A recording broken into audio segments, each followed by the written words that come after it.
Deciding about parenthood. There are many things to consider when thinking about becoming a parent. For example, is it a planned pregnancy? Are you going to adopt? Infertility treatment, abortion, and no children at all. Each decision is highly personal but also influenced by society. Decisions about parenthood are affected by people's economic circumstances, cultural beliefs, and societal norms. Decisions about parenthood also proceed from individual needs, values, and attitudes. Factors that need to be considered. Although there are many factors to be considered when deciding on whether or not to begin a family, it is noteworthy to acknowledge that according to the Alan Guttmacher Institute in 2008, a little more than half, which was 51% of all pregnancies to American women, were unintended. Of these, 31% were mistimed, meaning that they wanted to have children in the future, but the pregnancy happened before they wanted it to occur. And 20% were unwanted, meaning that they did not want to become pregnant and then or any other time in the future. So I was actually really lucky because I found the pie chart to this study. And so pregnancies by intention status. More than half of pregnancies are unintended. 49% were intended, meaning that they had actually planned it. Now, whether this came from a heterosexual or same-sex couples, they actually intended to have these births, where 31% were mistimed. So they did want to have children. The pregnancy just occurred at a time that they weren't planning on it. And then 20% were completely unwanted. So for this slide, I kind of created a cons and a pros list for factors that should be considered when you're thinking about possibly having children or not having children. So one of the cons was the cost. For a middle income family to raise a child from birth to 18 years of age is about $245,000, and that's not including the cost of college. Opportunity. Opportunities for wage increases, investments, personal interests that don't include children. So a good example of this would be, say, a mother, right? Who, once she has children, has to either become a stay-at-home mother, is too busy that she can't accept maybe a promotion at work because it conflicts with the times that she needs to give to her family and her children. So those are just some examples of opportunities that an individual might miss by making the decision to have children. So some of the pros include emotional significance. Children certify one's attainment of adulthood. Fatherhood, most fulfilling experience. Vitality, a sense of purpose. Stabilization. Studies show that younger children stabilize a married union. Although, when I was reading the text, I also read that studies had concluded that in some cases, the stress of raising children actually destabilized the family or the married union because of economic stress, financial stress, parenting conflicts, and differences in parenting styles that ultimately resulted in an unstabilization in the family and also increased the chances of child abuse and neglect. Factors that need to be considered continued. Happiness, how children affect a couple's happiness. Child free, whether that be voluntary or involuntary. And some examples of this are there's a lot of studies out there that show that our current generation have voluntarily chosen to not have children. And there's also an increase in involuntarily being child free, whether that be because of infertility or other environmental factors or even cultural factors that play a role in why people are child free. So, timing, early versus later. Are you going to have your children in your 20s, or are you going to wait until you're established and have them when you're later? As for me, I actually had my first child at 18, then at 21, and then at 24. And I do have to say that all three were very unintended, but the biggest blessing I've ever received in all situations.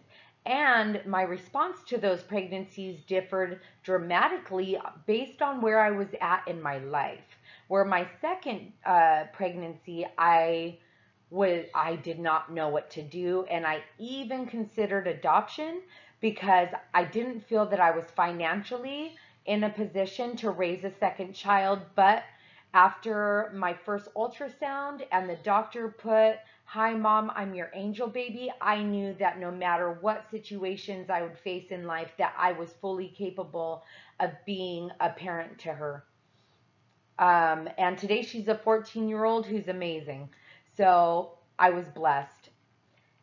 How many? One versus multiple. I have three. I wish that I could have had four because there seems to be this divide where my oldest and my youngest really have a lot in common, even though they're 6 years apart. So my middle daughter, Alyssa, always feels like the odd man out because the things that she's into, she's a social butterfly. She likes to be involved. She volunteers. You know, she likes to speak at the House of Representatives to get funding for, community projects and such. And the other two are more homebodies. They like, gaming. And so they don't really have a lot in common. So sometimes I wish that, I had a fourth child to kind of level the playing field. But other examples are birth outside of marriage. The changing trends of parenthood. Demographic trends suggest that there is no longer one dominant family form in the United States today. Rather, there are many types of family with the experience of parenting continually evolving. Changes in a woman's ability to make informed decisions about pregnancy. Some examples are pro-life and pro-choice have become major political movements where, back in the 40s and 50s, abortion was a huge taboo. It was against the law. And, a woman's purpose was to reproduce and take care of home, where these changes today are more informed. Women have more control and say, but it doesn't come without the political and social status stigma. There's a lot of propaganda around it as well. Um, so these are just some examples of the changing trends. There's also art, which the acronym stands for Assisted Reproduction Technology. Such technology has allowed for same-sex couples to conceive and raise biological children. This research and technology has also afforded women who struggle with infertility, or men who struggle with infertility, to be able to undergo surgical procedures and treatment to allow them to actually have their own biological children. Value of children perspective. Historically, children were economic assets. The transition from agricultural to an industrialized society took children from being economical assets to economic liabilities. Now, I know this wording might be kind of hard for people, but that's really what it is. Back in the day, when it was about farm culture, families had children because they had more farm hands. And so it was more um, economically sound to have more children because you had more help. Where in today's society, there's laws against using your kids to help as farmhands, and there's rules and regulations, and with the economics where it is today, there's an increased price of education, clothing, food, and all of those things that come with raising a child. Healthcare. Advantages of parenting in the 21st century. As we approach the third decade of the 21st century, parents continue to face unique challenges associated with raising their families. Parents may have difficulty coping with the child's personality traits. They may struggle with having to shift parenting strategies as their child reaches a new developmental milestone. They may be a dual career family and feel they do not have enough time for children or their significant other.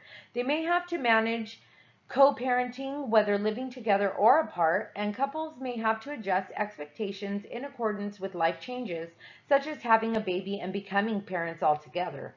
The advantages of parenting in the 21st century is this increase in research, the implementation and awareness of evidence-based parenting interventions that teach effective parenting strategies. I myself have participated in so many parenting classes that it's unreal. But those are resources that we have in our community that you can access for free. And I think it's very important to find these free parenting classes and participate in them because our kids don't come with manuals. With such research, parents are afforded support in learning effective parenting tools that facilitate the increase of consistent, supportive, and responsive child-rearing practices that are critical to achieving positive developmental outcomes for children. Parents no longer have to go it alone.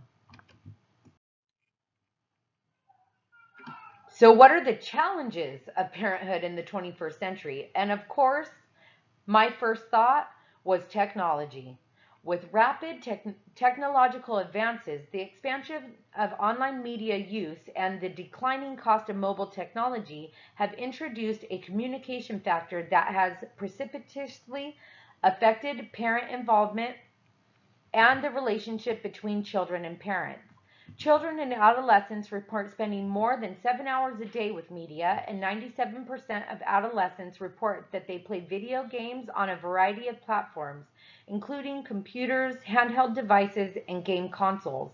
Regardless of the parent's socioeconomic standing, the amount of access to technology is exposing children to a decrease in social interaction and communication.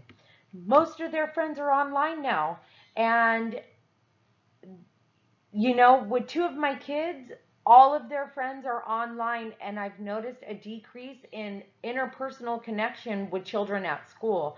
And so I've become really involved in showing up at school and being that role model of how to interact with peers, because with technology today, our children are learning one-on-one communication and rapport building with each other. And we have to intervene on that. Regardless of the parent's socioeconomic standing, this amount of access to technology is exposing children to a decrease in social interaction and communication. Children are also exposed to images and language that are completely opposite to the moral values and expectations of the parents. This creates a cultural, behavioral, and even language barrier between children and their parents. Technology is now affecting the social and familiar interactions as well as negatively impacting parenting and parenting involvement. Sorry. Okay, well, thank you for listening to this presentation. I apologize, it was kind of lengthy, but I feel like there was a lot of information that is valuable in considering parenting strategies and parenthood in the 21st century. Thank you and have a very blessed weekend. And the reference page.